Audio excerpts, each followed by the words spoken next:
বিশ্ব রাজনীতির আকাশে এক নতুন বাস্তবতা, যেখানে প্রযুক্তির দম্ভ ভেঙে পড়েছে প্রতিরোধের সামনে। ইসরায়েল আমেরিকার যৌথ আকাশ আগ্রাসনের লক্ষ্য ছিল ইরানকে নতজানু করা। সেই অভিযানেই আজ পরিণত হয়েছে ইসরায়েল আমেরিকার কৌশলগত পরাজয়ের প্রতীকে। মাত্র ৪০ দিনের সংঘাতে ইসরায়েল আমেরিকার ১৭০টিরও বেশি অত্যাধুনিক ড্রোন ভূপাতিত করেছে ইরান। প্রশ্ন উঠছে, এটা কি শুধু প্রতিরক্ষা সাফল্য, নাকি আধুনিক যুদ্ধনীতির এক মৌলিক পরিবর্তনের সূচনা? গেল ২৮ ফেব্রুয়ারি শুরু হয় ইসরায়েল আমেরিকার যৌথ আকাশ অভিযান। লক্ষ্য ইরানের প্রতিরক্ষা ব্যবস্থা ভেঙে ফেলা। শত শত ড্রোন ও যুদ্ধবিমান দিয়ে চালানো হয় একের পর এক হামলা। কৌশল ছিল ড্রোন দিয়ে প্রথমে প্রতিরক্ষা দুর্বল করা, তারপর বড় আঘাত। কিন্তু এখানেই ঘটে হিসাবের ভুল। ইরান দীর্ঘদিন ধরে নিষেধাজ্ঞার মধ্যে থেকেও নিজস্ব প্রযুক্তির ওপর ভর করে গড়ে তুলেছে এক শক্তিশালী প্রতিরক্ষা বলয়। সেই বলই হয়ে ওঠে এই যুদ্ধে সবচেয়ে বড় চমক। টানা ৪০ দিনের সংঘাতে ইসরায়েল আমেরিকার ১৭০টিরও বেশি শক্তিশালী ড্রোন ধ্বংস করেছে ইরান, যার মধ্যে রয়েছে ২৪টি MQ-9 রিপার, প্রায় ২০টি হারমেস 900, একটি MQ-C ট্রাইটন এবং একাধিক হেরন টিবি। মার্কিন বাহিনীর সবচেয়ে নির্ভরযোগ্য ড্রোন MQ-9 রিপার, যার প্রতিটির মূল্য প্রায় $30 মিলিয়ন, আর MQ-4C ট্রাইটন ড্রোনের দাম প্রায় $1,18 মিলিয়ন। অর্থাৎ শুধু প্রযুক্তি নয়, অর্থনৈতিকভাবেও বড় ধাক্কা খেয়েছে ওয়াশিংটন।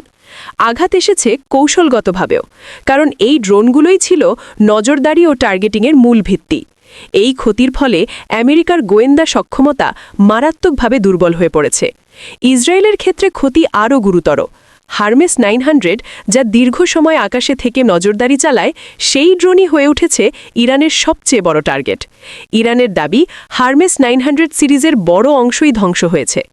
শুধু ধ্বংস নয়, একটি হারমেস 900 ড্রোন প্রায় অক্ষত অবস্থায় উদ্ধার করেছে ইরান। এতে করে ইরানের হাতে চলে এসেছে ইসরায়েলি প্রযুক্তির গুরুত্বপূর্ণ গোপন তথ্য। এখন প্রশ্ন হল, কিভাবে সম্ভব হলো এই প্রতিরোধ? এর মূলে রয়েছে ইরানের বহিস্তর আকাশ প্রতিরক্ষা ব্যবস্থা। ইরানের প্রতিরক্ষা ঢালের মধ্যে রয়েছে খোরদা 3, যা ৭৫ কিলোমিটার দূর পর্যন্ত লক্ষ্যবস্তুতে আঘাত করতে পারে। আরও রয়েছে দীর্ঘপাল্লার প্রতিরক্ষা ঢাল বাভার 373। এছাড়াও রয়েছে মাজিদ সিস্টেম, যা ইনফ্রারেড প্রযুক্তিতে লক্ষ্য শনাক্ত ধ্বংস করতে পারে। এর সঙ্গে যুক্ত হয়েছে ইলেকট্রনিক ড্যামিং ও সাইবার ওয়্যারফেয়ার।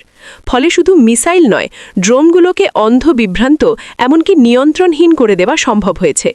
এই সমন্বিত কৌশলই তৈরি করেছে একটি অপ্রবেশ্যযোগ্য আকাশ প্রতিরক্ষা বলয়, যেখানে নিরাপদ নয়, উন্নত ড্রোনও।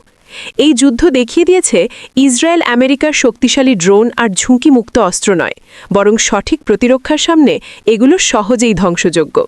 এখন ইসরায়েল আমেরিকা দুই দেশই বাধ্য হয়েছে তাদের যুদ্ধনীতি নতুন করে ভাবতে, কারণ ক্ষয়ক্ষতির এই হার দীর্ঘমেয়াদে টেকসই নয়। মধ্যপ্রাচ্যের এই সংঘাত শুধু একটি সামরিক লড়াই নয়, এটি প্রযুক্তি বনাম প্রতিরোধের এক বাস্তব পরীক্ষা। আর সেই পরীক্ষায় ইরান প্রমাণ করেছে, নিজস্ব উদ্ভাবন ও কৌশলগত ধৈর্য থাকলে বিশ্বের সবচেয়ে শক্তিশালী সামরিক শক্তিকেও চ্যালেঞ্জ জানানো সম্ভব।